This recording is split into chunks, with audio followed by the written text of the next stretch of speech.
Okay guys, in this lesson we are going to see how we can create a brand new settings panel that will allow us to enable or disable the sounds and the haptics.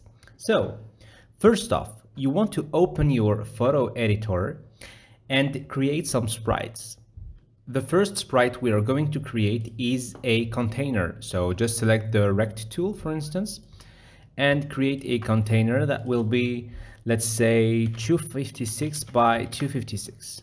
Okay, perfect. We can also diminish the roundness of the corner, let's say. So let's make it 15. Okay, perfect.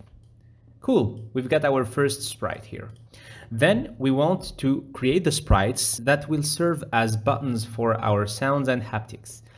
Okay, let's create a quick circle like so. Maybe let's make it 128 by 128. Okay, cool. And then we want a container. So we are going to make an iPhone-like button. Okay, like so. Cool. So I think it's the same color, so the other one won't be visible. Nice.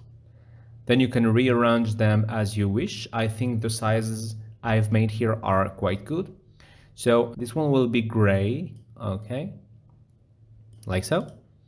And then I'm going to duplicate both of these, make this one on the right side, or maybe you can just select both of these and apply a horizontal symmetry like so. Then I'm going to make it greenish. Yeah, cool. Okay, here are the buttons we are going to use. So let's export them to Unity. Okay, here we are back in Unity.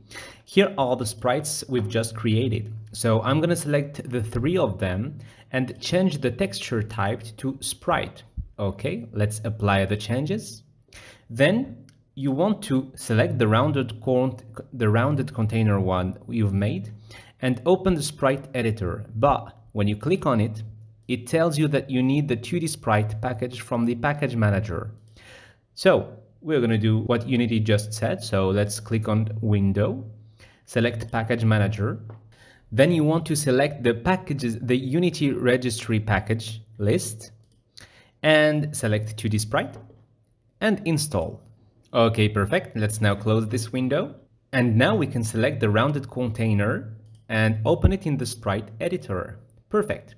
So now we are going to create some borders for this sprite. This will allow us to resize it in the UI while keeping the nice rounded corners. Okay, so let's apply a border of 50 on the 4 corners, and yeah, we're good to go. Let's apply the changes right here and close the window. Okay, let's now create our settings panel. So under the UI game object, canvas, duplicate the game panel, for instance. Okay, rename it to settings. Okay, cool. And make it a bit darker by setting the color to black and increasing the alpha, like so. Let's make it maybe 80. Okay, cool. Now we want to remove the progress bar and the level text because we won't use them, okay? And let's create a new button component. This will allow us to close the settings panel. So let's call it close button, okay?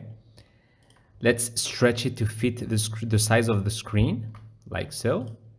We can hide it by diminishing the alpha all the way down to 0.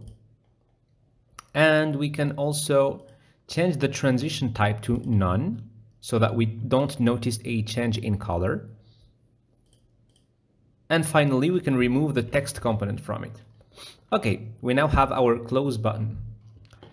Then you want to create a container for the settings. So we're going to create a new image component. Okay, and let's call it container, like so. Now we can drag and drop our rounded container sprite onto the sprite field here.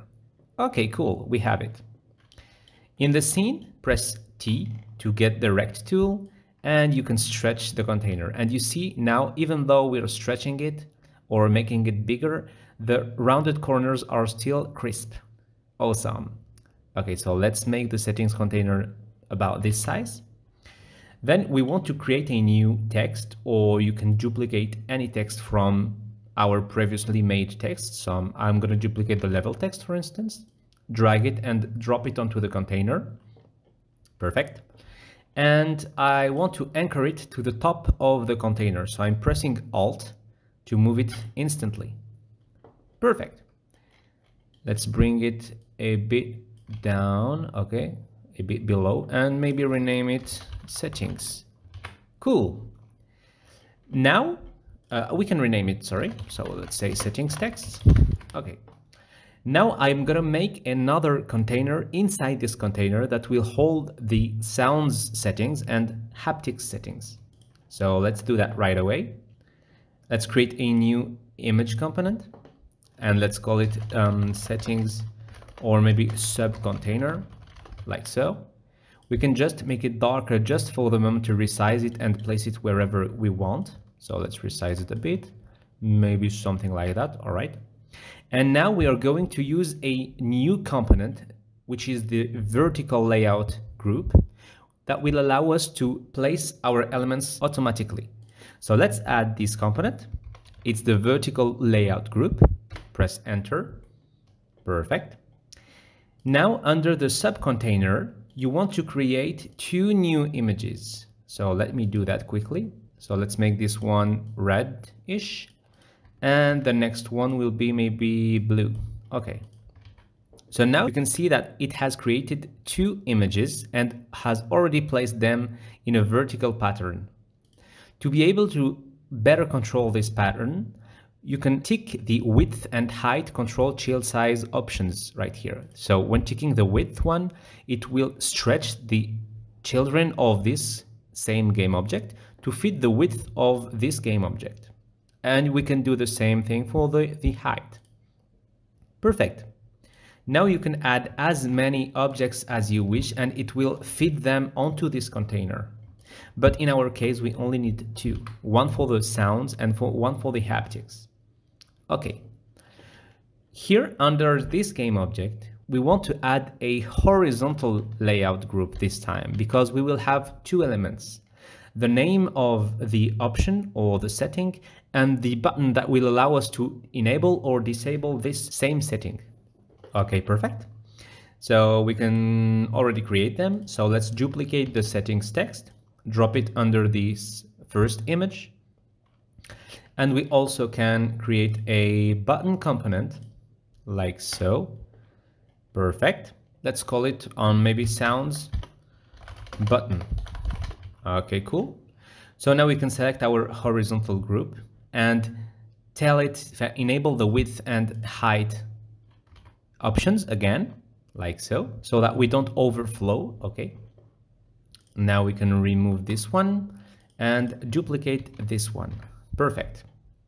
Now this first one will be the sounds settings. Okay. So we can already set the alpha to 0, like so. And let's rename this to sounds, like so. Cool. And we can change the sounds button image to the options of image we've made in our photo editor, like so, and tick the preserve aspect checkbox. Perfect. Let's remove the text. We won't use it for now. Okay, cool. So now you can notice that the sounds text is way smaller than the button, and that's a bad thing for us. So let's remove this. Let's rename this one to sounds text first. And we want to add a new component. This component is the layout element, and it will allow us to make the text a bit bigger. So we can increase the minimum width of the text like so. Let's make it maybe, yeah, I think that's good.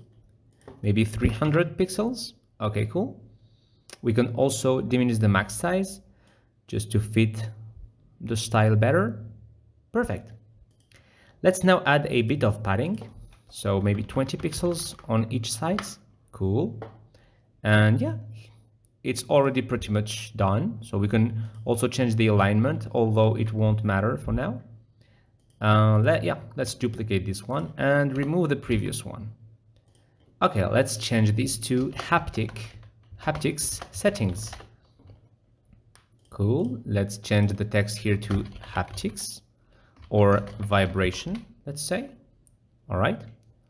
So we can rename this vibrations text, and here vibration button. All right.